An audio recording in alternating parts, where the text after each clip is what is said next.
Good morning. I call to order the high-level conference on the situation of Rohingya Muslims and other minorities in Myanmar.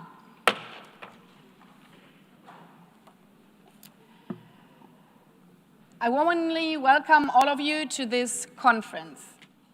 Pursuant to Resolution 79/278 of March 25, 2025, the objectives of the conference are to mobilize political support, sustain international attention on the crisis, review the overall crisis and address its root causes, including human rights issues, and share perspectives on the situation on the ground, including challenges faced by Rohingya and other minorities in Myanmar, as well as humanitarian issues within Myanmar and the region, in order to propose a comprehensive, innovative, and concrete plan for a sustainable resolution of the crisis, including efforts to create a conducive environment for the voluntary, safe, sustainable, and dignified return of Rohingya Muslims and other members of minority groups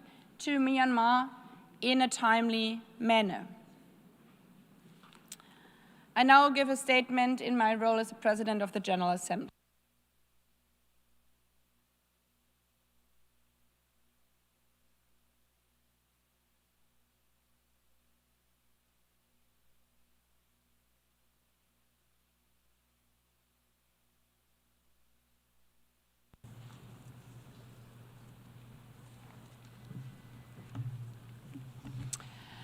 Houses burned, neighborhoods killed, hope vanishing.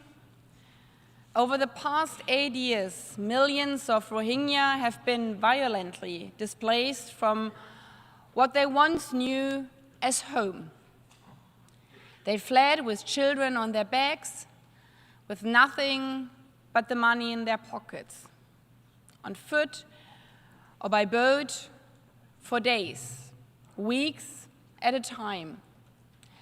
Many have been living in refugee camps since the start of the crisis, with boys and girls spending their whole childhood in tattered tents, clinging to even the smallest fragment of hope for a better future. Excellencies, dear representatives of the Rohingya community here with us today, over 5 million Rohingya men, women, and children share some version of this story, whether as refugees in neighboring countries or internally displaced within Myanmar. 5 million. And the deteriorating political, humanitarian, and human rights situation in Myanmar is fueling more displacement. Armed conflict, violence against civilians, and targeted persecution of Rohingya people is increasing. Rohingya Muslims remain largely segregated and discriminated against with respect to enjoying their human rights and fundamental freedoms in Myanmar. Such situations have restricted the Rohingyas' freedom of movement, including their status of their identity and nationality. 8 years since their forced mass displacement from Rakhine State, the over 3.5 million Rohingya inside Myanmar are in desperate need of humanitarian assistance. And continued violence has forced more Rohingya Muslims to flee, including to Bangladesh, which is already hosting over 1.1 million refugees from Myanmar. This generous nation has opened its doors to those who need it most, but it cannot shoulder this burden indefinitely. The situation in Cox's Bazar, the world's largest refugee camp, is dire. Humanitarian assistance remains inadequate. Refugees often receive only 1 meal per day. Health services are extremely reduced. Even access to water is scarce. As one young refugee shared, if water is life, then life here is on hold because it doesn't flow where it should. In 2024, insufficient funding left more than 800,000 children without education, increasing girls' risk of child marriage, child labor, and sexual exploitation. As schools remain shuttered and assistance is merely a trickle, families are left to resort to desperate measures. As one Rohingya mother shared about her recently married 16-year-old daughter, I was afraid marriage was the only option. I just pray her husband lets her study. Even against this stark context, the humanitarian needs and response plan for Myanmar in 2025 is only 12% funded. As of September, with $140 million received out of the required $1.14 billion. Drastic cuts in international funding means essential services, from education to food to healthcare, are being cut when they are needed most. An estimated 1.1 million survivors of gender-based violence were left without critical support. This should put us to shame. This desperation is entirely preventable. As the Secretary General stated during his recent visit to Cox's Bazar, is ground zero for the impact of budget cuts. Excellencies, Bangladesh cannot bear this responsibility alone. We have to do more on funding. Everybody should ask themselves, 12% out of the need. We have to do something.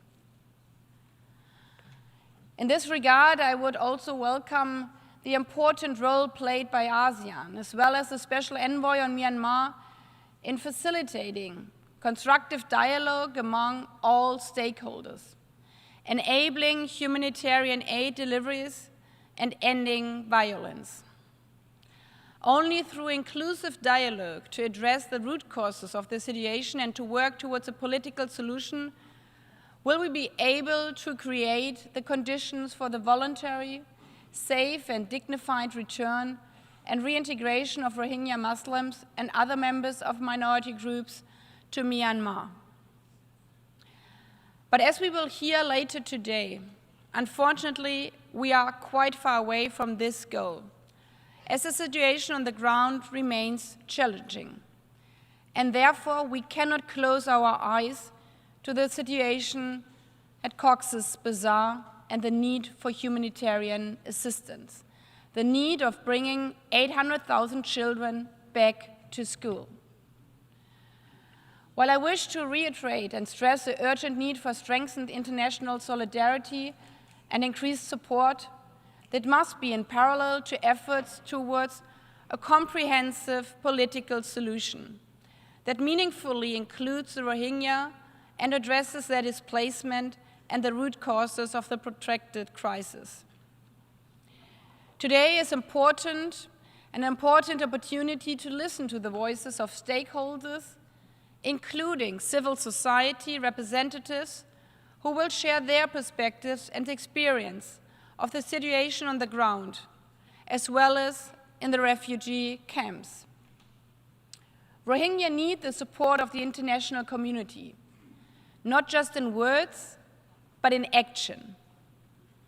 In this regard today, I call on member states to advance 4 key priorities: to facilitate safe, unhindered, and full access to humanitarian aid and assistance to all Rohingya and all minorities; to support sustained international engagement in Myanmar, including efforts led by the region and the Special Envoy on Myanmar; to ensure adequate, predictable, and sustained financing for humanitarian aid to meet the needs and demands on the ground, and to discuss the how to move forward with concrete steps, create a conducive environment for the voluntary, safe, sustainable, and dignified return of Rohingya Muslims and other members of minority groups to Myanmar, and reintegrate them into a place they once called home. Ladies and gentlemen, Rohingya men, women, and children have not chosen to live in a refugee camp. What they desire more than anything is to return to their homes, their neighborhoods, their schools, their lives. To live in peace and dignity, like all of us. As I said in my opening of the 80th General Debate, this hall was not built for the easy times, but it was built to come together to confront the hardest topics. So today, we face again a choice: to continue business as usual with lofty promises and commitments, or to act with the urgency this crisis demands. The Rohingya people have survived 8 years. Children have lived their whole life not at home.